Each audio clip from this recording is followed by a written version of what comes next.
অনেক বছর পর আরিফ তার গ্রামের বাড়িতে ফিরে এলো।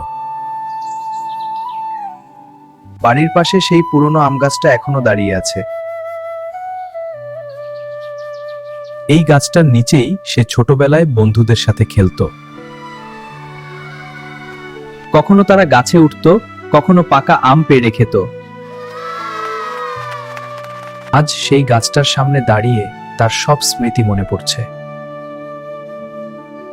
হঠাৎ কয়েকটা ছোট ছেলে এসে সেখানে খেলতে শুরু করলো। তাদের হাসি দেখে আরিফের মুখে হাসি ফুটে উঠল। তার মনে হচ্ছিল যেন সে আবার ছোটবেলায় ফিরে গেছে। শৈশবের সেই দিনগুলো সত্যিই ছিল জীবনের সবচেয়ে সুন্দর সময়। শৈশব কখনো হারিয়ে যায় না, শুধু স্মৃতির মাঝে লুকিয়ে থাকে। এরকম আরো ভিডিও পেতে চ্যানেলটি সাবস্ক্রাইব করেন।